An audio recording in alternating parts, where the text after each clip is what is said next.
Muhammadiyah, salam sejahtera untuk saudara sekalian di dalam Kristus. Nah, kita akan melanjutkan kajian kita tentang siapakah nabi seperti Musa yang dinubuatkan di dalam kitab Taurat. Itu diambil dari Ulangan pasal 18 ayat 15 sampai dengan 20. Kenapa teks ini kita munculkan? Karena sejak perjumpaan Islam Kristen di masa klasik, ya, tema ini sudah menjadi tema yang sering diperdebatkan. Salah satunya itu ada dalam perdebatan antara seorang pemimpin gereja Asiria Timur namanya Timotius Al-Awal atau Timotius pertama. Dia adalah seorang Katolikos, seorang pemimpin gereja Asiria Timur di Baghdad tahun 781 Masehi. Beliau berdiskusi sama khalifah dari Bani Abbasiyah, namanya Khalifah Muhammad Al-Mahdi, ya. Dan bukunya itu sudah diterbitkan dalam bahasa Arab. Saya sebenarnya sudah pernah menerjemahkan buku itu, tapi sampai hari ini belum bisa dicetak ulang.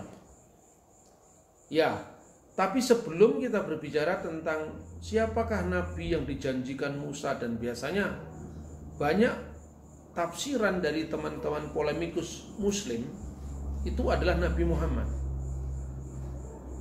Bagaimana cara mereka menafsirkan itu? Karena seorang nabi di antara saudara mereka itu dipahami, kalau ayat ini berbicara kepada Bani Israel, dan Bani Israel itu secara umum adalah keturunan Ishak, maka di antara saudara mereka itu diartikan di antara saudara keturunan Ishak adalah keturunan Ismail. Maka kira-kira sudah ada jejak diskusinya itu mulai tahun 781 Masehi antara Timotius Al-Awal dari Baghdad, pemimpin gereja Asiria Timur, dengan Khalifah Al-Mahdi, seorang khalifah dari Bani Abbasiyah pada waktu itu. Nah, padahal sebenarnya antara Islam dan Kristen sendiri ketika bicara tentang Nabi, Rasul, Al-Masih, Kalimatullah atau firman Allah, Rohullah, itu istilah yang sama. Kadang-kadang definisinya saja belum sama. Definisinya saja tidak berbeda, tidak mencapai titik temu. Jadi apanya yang diperdebatkan? Definisi atau batasannya saja berbeda. Satu contoh ya, misalnya dalam ayat Al-Quran itu ada ayat yang ini sangat populer, dipahami sebagai penolakan terhadap ajaran Kristen, khususnya tentang gelar Yesus sebagai putra Allah dan keyakinan Kristen tentang Tritunggal Maha Kudus, di mana Allah itu satu di dalam 3 persona, yaitu Bapa, Putra, dan Roh Kudus. Nah, di dalam Al-Quran surah An-Nisa ayat 171 itu ayat yang sering dijadikan rujukan bagi saudara-saudara kita Muslim yang kita kasihi sebagai penolakan terhadap iman Kristiani. Jadi teks ini kira-kira bunyinya begini: ya ahlal kitab, wahai ahli kitab. Yang dimaksud ahli kitab di sini adalah orang Yahudi dan orang Nasrani. La taqlu fid dinikum, jangan kamu berlebih-lebihan atau melampaui batas dalam agamamu atau agama kalian. Wala taqulu Allah ilal haq, dan jangan berkata tentang Allah kecuali yang benar. Nah, berarti orang Kristen itu dianggap melampaui batas dalam agama dan berbicara tentang Allah secara tidak benar. Lah menariknya, Quran segera memberikan penegasan bagaimana iman yang benar itu. Lalu dilanjutkan dalam ayat itu, innamal masih Isa bin Maryam, sesungguhnya Al-Masih Isa putra Maryam itu Rasulullah, adalah Rasul Allah. Wa kalimatuhu, dan firmannya, alqoha ila Maryam, yang disampaikan kepada Maryam, wa ruhu minhu, dan roh daripadanya. Nah justru istilah kalimatullah, istilah roh Allah itu istilah yang mendasari kristologi Kristen, kristologi kita tentang siapa Kristus. Ungkapan kalimatuhu, firmannya, atau di dalam surat Al-Imran itu adalah kalimati minallah, firman dari Allah. Atau di dalam teks yang lain lagi ditulis kalimati minhu, firman dari dia, misalnya surat Al-Imran ayat 45 misalnya. Itu justru menjadi dasar iman Kristen mengenai keilahian Kristus. Karena kata kalimatullah itu adalah terjemahan Arab dari kata firman atau logos dalam Injil Yohanes pasal 1, khususnya ayat 1 dan ayat 14. Dalam terjemahan bahasa Arab itu dicatat di sana fil bati'il kanal kalimah wal kalimatu kana indallah wa kana kalimatullah. Pada mulanya adalah firman, kalimah, wal kalimatu kana indallah, dan firman itu bersama-sama dengan Allah, dan firman itu adalah Allah. Ini terjemahan dari bahasa Yunani. Enarki in hu logos, ke hu logos in prostonteon, ke theos in hu logos. Nah, lalu firman itu dalam iman Kristen diyakini menjadi manusia melalui anak darah Maria. Nah, di sini juga ungkapan yang mirip malah itu ada dalam Al-Quran. Wa kalimatuhu alqoha ila Maryam, dan firmannya yang disampaikan kepada Maryam. Lalu iman Kristen selanjutnya menjawab, bagaimana firman itu menjadi manusia? Dan firman itu telah menjadi manusia dalam terjemahan bahasa Arab. Wal kalimatu sara jasadan wa hala bainana wa ra'ayna masduhu masdan li wahidi minal ab mamlu'an nikmatan wa haqqan. Firman itu, kalimatullah itu telah menjadi manusia dan diam di antara kita, dan kita telah melihat kemuliaannya sebagai kemuliaan dari Dia yang satu-satunya berasal dari Bapa. Dalam teks bahasa aslinya itu disebut monogenes patros, satu-satunya yang dilahirkan dari Bapa, satu-satunya yang keluar dari Bapa. Maka ungkapan itulah yang dikenal dengan ungkapan anak Allah. Bukan anak dalam pengertian fisik, sama sekali tidak. Lalu ketika firman itu menjadi manusia, bagaimana menjadinya? Melalui Roh Kudus. Sebab Maria tidak berhubungan dengan Yusuf. Maka Maria ketika dijumpai malaikat mengatakan, bagaimana saya punya anak sedangkan saya tidak bersuami atau saya belum bersuami? Roh Kudus akan turun atasmu dan kuasa yang maha tinggi akan menaungi engkau, kata Injil. Maka anak yang engkau lahirkan akan disebut kudus, anak Allah. Jadi sesungguhnya apa yang dikatakan oleh Al-Quran, baik itu Isa sebagai kalimati minhu, firman dari Dia, maupun roh Allah, ada roh dari Dia, itu mendasari ajaran Kristen tentang keilahian Kristus. Tetapi jangan buru-buru langsung memakai ayat ini untuk membenarkan iman Kristen, sebab justru ini letak perbedaannya. Islam memahami kata kalimatullah itu berbeda dengan cara Kristen memahami kalimatullah. Makanya biasanya dalam terjemahan-terjemahan Al-Quran itu disisipkan kata penjelas.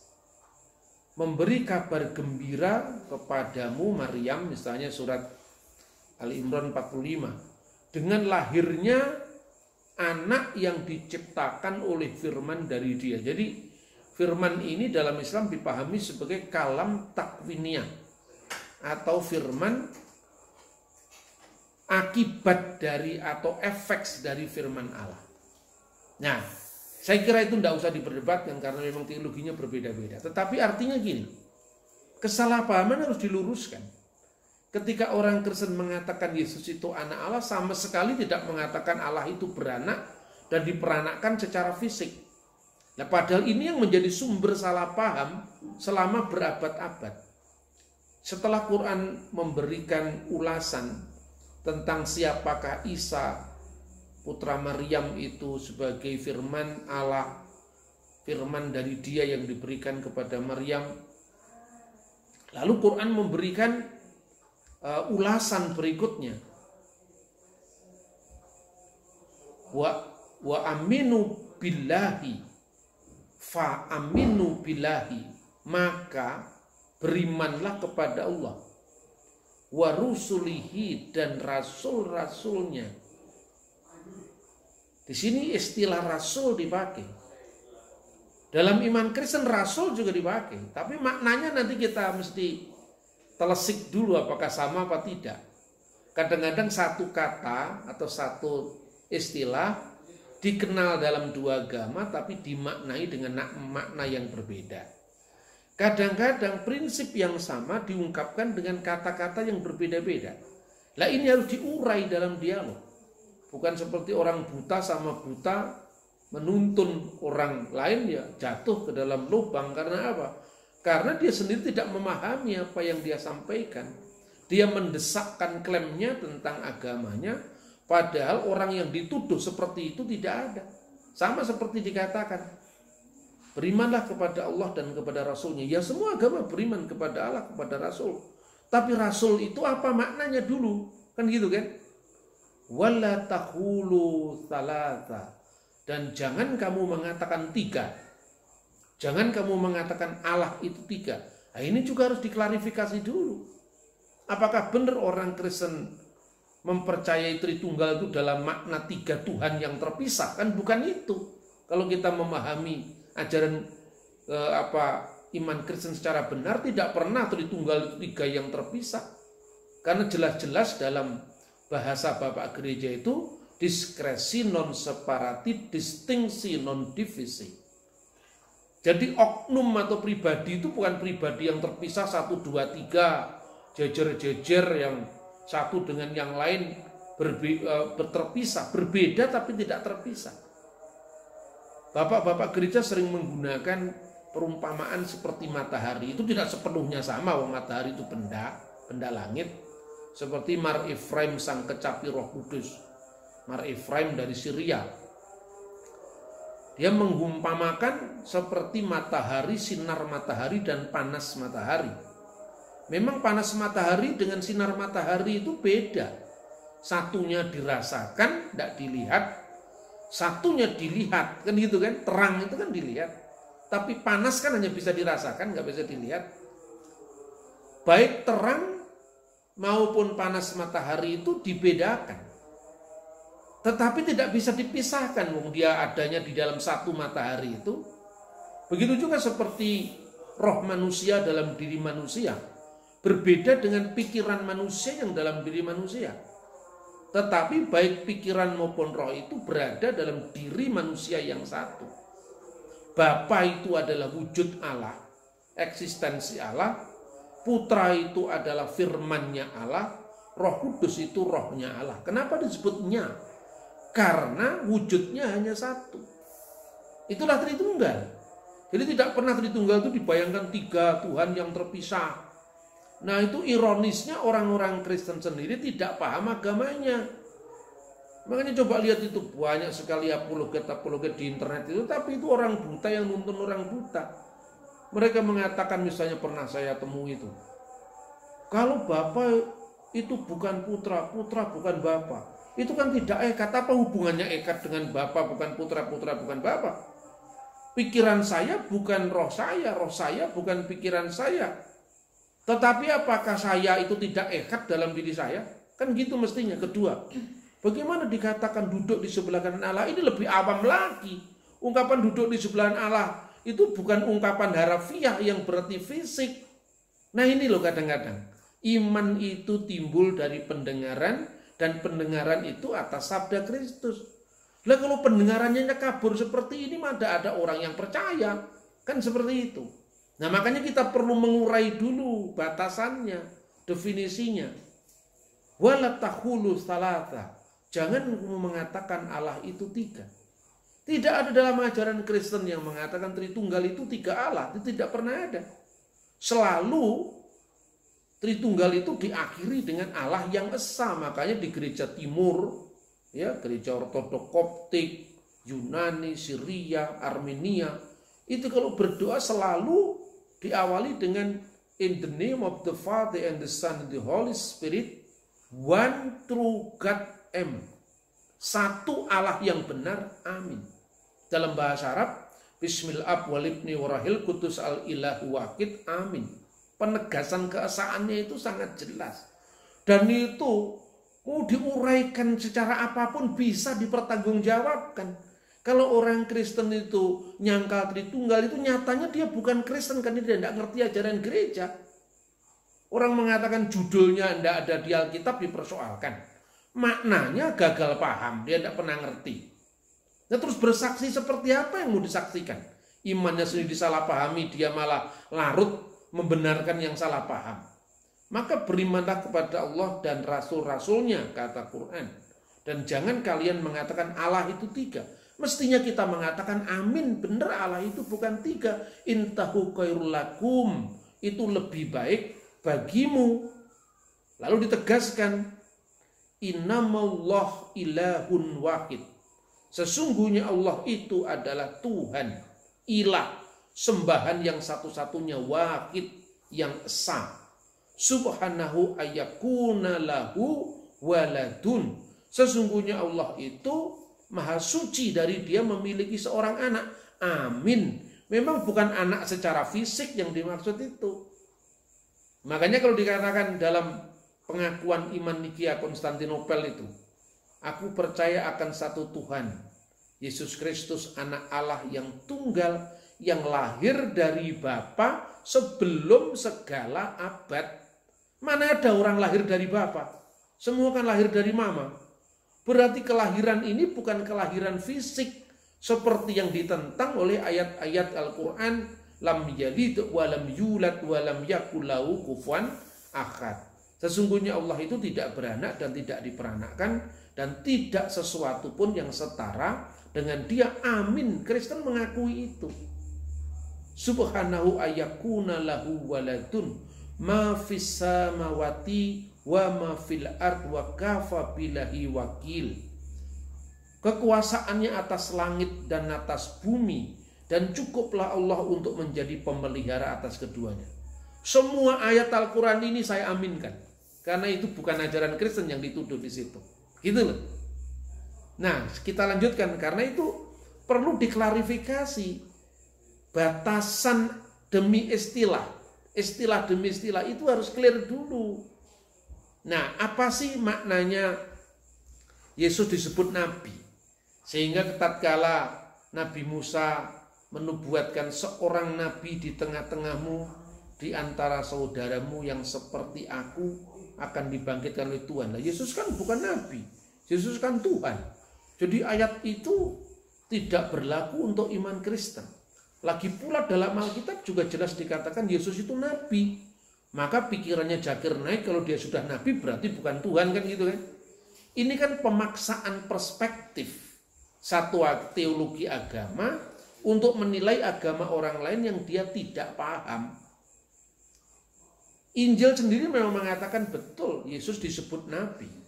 Dalam Injil Matius, teks yang saya kutip di atas. Inilah Nabi, Matius 21 ayat 11. Inilah Nabi Yesus dari Nazaret di Galilea. Itu dalam Alkitab bahasanya Kristus sendiri, yang sampai sekarang dipakai oleh gereja-gereja berbahasa Syriak, berbahasa Aramaik, seperti gereja Katolik Syria di Aleppo, Ortodoks Syria di Damaskus, Maronit di Lebanon. Itu teksnya di dalam bahasa Aramaik itu Hana Yesua Nebia de Min Nazaret de Galil, inilah Nabi Yesua dari Nazaret di Galilea. Makanya dalam terjemahan bahasa Arab, hada Yasu'an Nabi alati min Nasiratil Jalil. Hada dialah, itulah dia, Yesus, sang Nabi yang berasal dari Nazaret di Galilea. Dan dalam Injil Matius, Yesus dielulukan sebagai Nabi Yesus dari Nazaret di Galilea. Banyak orang non-Kristen, saya singgung tadi, ayat ini dijadikan untuk menolak keilahian Kristus. Sebab bukankah dalam ayat ini Yesus hanya seorang nabi? Mengapa dijadikan Tuhan? Kan gitu kan? Mulai dari zamannya Ahmad Didat sampai Zakir Naik kan seperti itu. Kita harus tahu perbedaan definisi nabi dalam Yahudi, Kristen, dan dalam Islam itu apa dulu. Misalnya secara sederhana, dalam Islam Adam itu nabi. Di Kristen nggak ada yang mengatakan Adam itu nabi kan. Di Kristen tidak ada yang mengatakan misalnya Lot itu nabi. Yang nabi kan Abraham, Lot bukan nabi. Tetapi ini yang menjadi pemaksaan paradigma kedua pihak terhadap agama lain yang harus diluruskan. Nah, kata nabi itu dari bahasa Ibrani nevi, hanavi, dengan definite artikel kata sandang, sang nabi, the prophet. Yang artinya apa? Dia yang mengabarkan.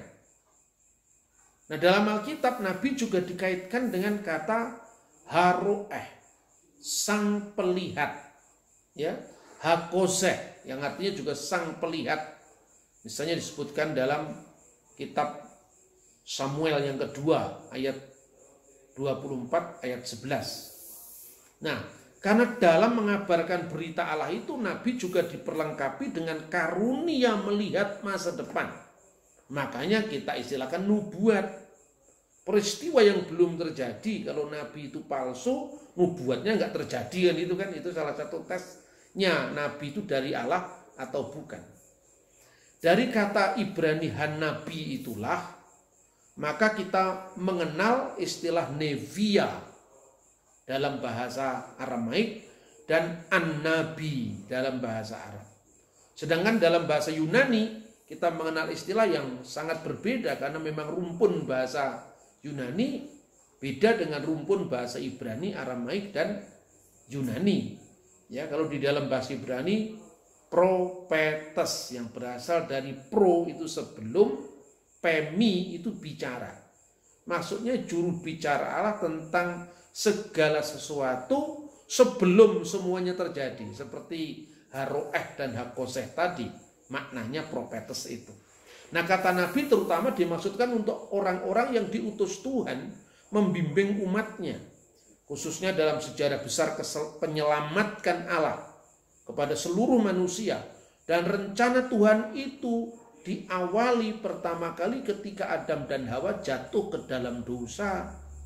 Makanya yang disebut proto-evangelion, kabar baik pertama, bukan kabar baik yang tertulis, ya. Injil pertama dalam pengertian peristiwa itu Kejadian pasal 3 ayat 15. Nubuat tentang keturunan perempuan ini yang akan menginjak meremukkan kepala ular, mengalahkan ular itu iblis. Tetapi ular itu akan meremukkan tumitnya, itu adalah penyalipan. Nah, karya Allah itu rusak. Karena apa? Manusia kembali memberontak setelah Adam dan Hawa, yaitu ketika membangun Menara Babel. Maka Tuhan menurunkan azabnya melalui banjir Nuh. Sesudah banjir reda, Allah memperbarui kembali perjanjiannya. Kemudian Tuhan menyelamatkan manusia setelah itu, ya, melalui pemilihan bangsa yang dikuduskan nanti untuk melahirkan sang juru selamat, dan itu melalui sosok Abraham. Abraham dipanggil menuju ke tempat yang dia belum tahu, tetapi karena ketaatannya dia berangkat, dijanjikan akan menjadi bangsa yang besar, yang menjadi berkat, namanya akan termasyhur. Kemudian Yang memberkati dia akan diberkati, yang mengutuk dia akan dikutuk. Itu dalam Kejadian pasal 12 ayat 1 sampai 3. Dan terakhir, olehmu semua kaum di muka bumi akan mendapatkan berkat. Inilah yang disebut messianic blessing. Berkat messianik yang nantinya digenapi dengan kehadiran Yesus orang Nazaret. Nah, sekarang bagaimana kata nabi itu dipakai di dalam Alkitab, ya? Dalam ini bukan hanya Alkitab Kristen, tapi Perjanjian Lama bagi orang Kristen dan kitab Tanakh bagi orang Yahudi. Karena sekalipun Kristen dan Yahudi itu berpisah 2000 tahun, tapi kitab yang dipakainya masih sama. Maka isu-isu pemalsuan Alkitab itu hanya isu orang yang tidak baca sejarah. Yahudi dan Kristen sudah 2000 tahun kitabnya masih satu, kok bagaimana ada pemalsuan? Sebagai bangsa yang diberkati keturunan Abraham itu, karena Abraham sendiri adalah bapak segala bangsa, maka Abraham disebut juga nabi. Kembalikanlah istri orang itu, firman Tuhan kepada Abimelek yang mengingini Sarah istri Abraham, karena dia seorang nabi. Nah, orang pertama yang disebut nabi dalam kitab Taurat itu Abraham. Adam, Henok tidak pernah disebut nabi dalam Alkitab. Sekalipun dia membawa fungsi diutus Tuhan, tapi sebutan nabi, pekabar, itu pertama kali secara eksklusif baru diterapkan bagi Abraham. Dan Abraham disebut nabi karena ia berdoa untuk engkau, maka engkau tetap hidup. Di sini menunjukkan Abraham mewakili otoritas ilahi, wakil Tuhan untuk menyatakan pahala dan hukuman bagi umatnya. Kata nabi dalam anak khusus diterapkan bagi kaum yang mengabarkan kehendak Tuhan, baik untuk menegur, membimbing umat pada suatu zaman, dan kemudian mengabarkan masa depan, khususnya dalam karya penyelamatan Tuhan melalui yang disebut perjanjian dengan Abraham. Olehmu semua kaum di muka bumi akan mendapatkan berkat. Kejadian pasal 12 ayat 3. Nah, dalam makna teologis yang seperti inilah Judaisme, ya, agama Yahudi, yang kemudian definisinya diikuti oleh iman Kristen. Dalam hal ini membagi nabi-nabi, jamaknya itu nabim, ya, nebiim, nabi-nabi, im di situ kata jamak. Dalam dua periode. Yang pertama disebut nebim rishonim, nabi-nabi awal. Nabi-nabi yang mula-mula itu disebut Yosua, Samuel, Nathan, Elia, dan Elisa. Dan kemudian nebim akarunim, yang artinya nabi-nabi akhir.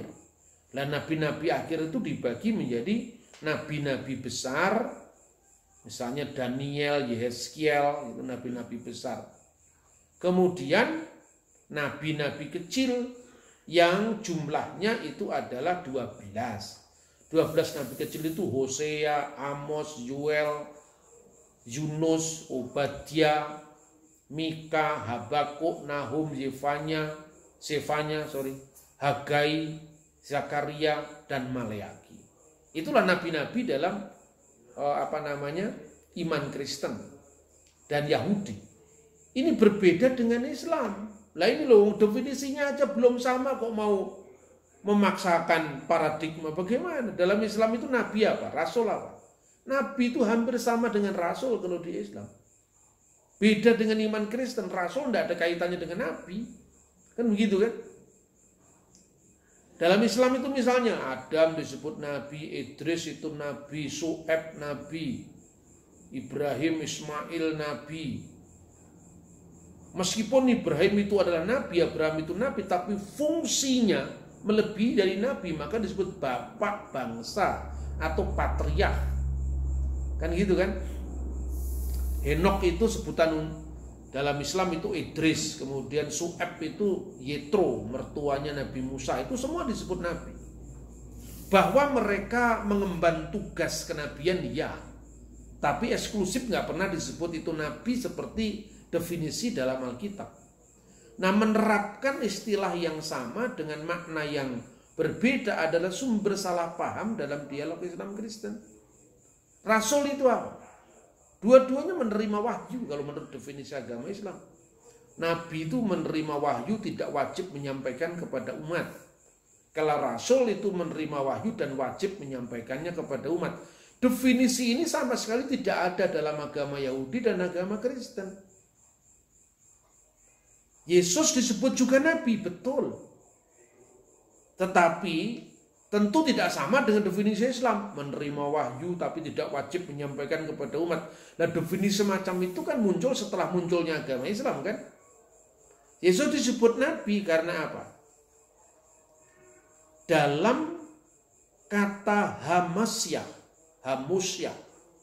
Mesiha yang diurapi dalam konteks Kristen itu memiliki trimatra, tiga dimensi. Apa itu? Mesias itu adalah imam, nabi, raja. Itu Mesias. Mesias berfungsi jadi imam. Imam besar karena Yesus disebut imam besar perjanjian baru. Tidak sama dengan Imam Mahdi dalam eskatologi Islam, sama sekali tidak sama. Jadi kita jangan menyamakan. Memang definisinya tidak sama kok. Kemudian yang kedua nabi.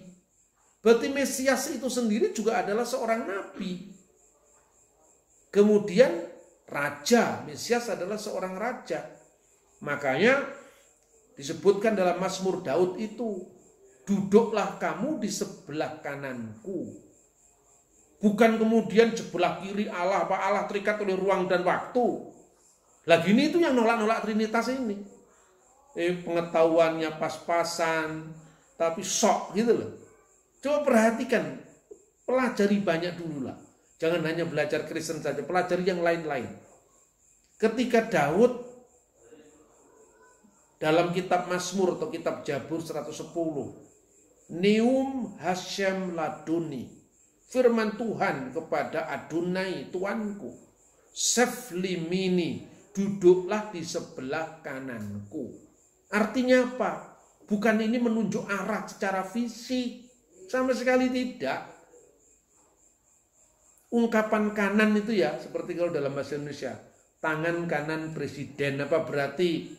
Misalnya sudah ketemu presiden, kami hanya ketemu tangan kanannya. Apa berarti tangannya Pak Presiden copot menemui Anda di pendopo? Kan tidak. Yang menemui itu Mukhtar Ngabalin, itu tangan kanannya Presiden. Jadi ungkapan seperti itu ada dalam semua agama Semitik. Dalam Islam misalnya, saya berikan contoh. Pada hari akhir itu, pada akhir zaman, manusia dikumpulkan. Yang menerima kitab di sebelah kanan masuk surga. Namanya Ashabul Yamin. Golongan kanan. Yang menerima kitab sebelah kiri akan masuk neraka. Namanya Ashabul Yasar atau Ashabus Simal. Golongan kiri. Jadi ungkapan ini ada dalam semua agama Semitik. Artinya baik itu Yahudi, Kristen maupun Islam. Yesus duduk di sebelah kanan Allah itu artinya apa?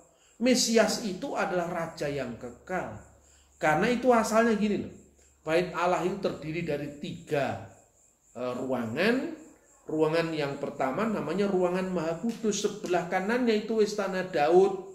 Jadi kalau kamu duduk di sebelah kananku artinya kamu akan menjadi raja yang kekal. Itu salah satu dari jabatan Mesias selain Nabi dan Imam Besar. Tidak ada urusannya dengan kalau Tritunggal itu Yesus duduk di sebelah kanan, berarti kan terpisah. Lah ini kan orang awam yang nggak ngerti apa-apa kemudian ngajar jadi apologet, kan rusak semua ini. Dunia ini kan rusak kalau diserahkan kepada yang ahlinya gitu loh. Nah kadang-kadang susah ya kita mau ngomong ini. Ya kita lanjutkan. Dalam anak teologi seperti tadi itu saya katakan ya, Nabi dibagi menjadi pandangan nabi-nabi awal, nabi Mrisonib dan nabi Akronim tadi. Oke, kita lanjutkan. Yesus juga disebut rasul. Maknanya rasul itu apa? Pandanglah kepada rasul dan imam besar yang kita akui, yaitu Yesus. Ibrani pasal 3 ayat 1. Ini baterainya mau habis, ini minta maaf, saya cas dulu.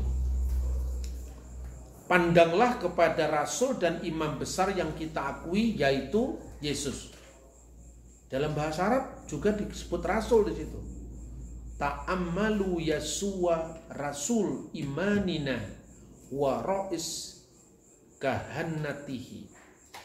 Ya, pandanglah kepada rasul dan imam besar yang kita akui, yang kita imani, yaitu Yesus Kristus. Apakah itu rasul dalam makna Yesus itu sama dengan wa aminu billahi wa rasulihi apa sepertinya? Tidak sama. Istilahnya sama tapi beda maknanya. Bahasa Jawa amis itu artinya berbau busuk. Bahasa Sunda amis artinya manis. Kan tinggal siapa yang mendefinisikan.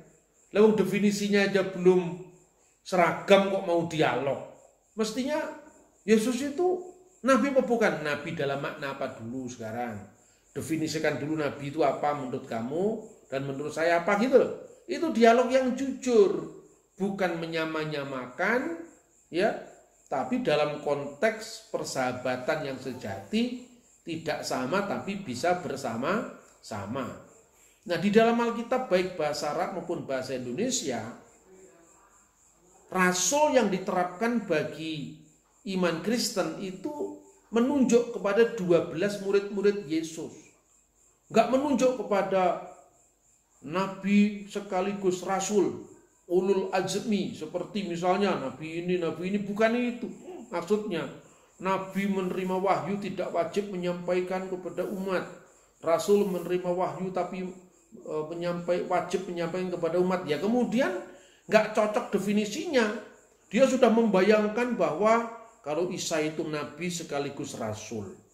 Kalau Muhammad itu nabi sekaligus rasul. Karena itu termasuk ulul azmi, nabi yang disebut ulul azmi, nabi yang sekaligus rasul dalam Islam itu. Begitu dia baca Alkitab, Rasul Matius, Rasul Markus, Rasul Yohanes, terus dia ketawa. Yohanes kok rasul? Lah itulah. Ketawa itu ketawa tidak mengerti. Karena itu definisinya beda itu loh. Makanya saya itu nggak suka dengan model debat-debat agama itu. Karena apa? Karena rata-rata itu hanya, bukan semuanya ya, kebanyakan orang yang berapi-api ingin membela agamanya tapi sebenarnya awam terhadap agama lain, dan itu bahaya. Mungkin dalam agamanya sendiri dia hebat, tapi ketika itu dipaksakan untuk mengukur agama orang lain, ini sumber konflik, ini sumber kesalahpahaman. Makanya sebetulnya bagaimana kita membangun paralelisasi dulu. Setelah definisi sama baru disampaikan gitu loh. Nah, 12 rasul Yesus itu di bawahnya ada 70 rasul. Kenapa? Yesus pun disebut rasul satu kali saja, yang lain-lain nggak pernah. Hanya di Ibrani pasal 3 ayat 1. Kenapa hanya di Ibrani Yesus disebut rasul? Karena di antara surat-surat perjanjian baru yang menekankan jabatan Yesus sebagai imam besar yang diuraikan panjang lebar hanya surat Ibrani gitu loh. Makanya dalam surat Ibrani ada permenungan yang sangat panjang lebar tentang makna rasul bagi Yesus. Jadi rasul di situ maknanya memang secara akar kata asalnya dari utusan. Memang, tapi kata rasul dengan kata benda itu apostolos itu hanya berlaku untuk Yesus dan murid-muridnya Yesus. Dalam konteks apa Yesus disebut rasul? Karena dia imam besar perjanjian baru. Kohen Hagatul Habrit Hakadasa. Imam besar perjanjian baru. Kalau imam besar perjanjian lama itu, dia harus mewakili umat Israel di dalam memohonkan sakramen pengampunan dosa setahun sekali pada saat Yom Kippur, yaitu perayaan penebusan dosa. setelah dia memohonkan dosanya sendiri, hanya imam besar yang boleh masuk di ruang kudus tadi, lalu dia memohonkan dosa 12 suku Israel. Karena Yesus itu penggenapan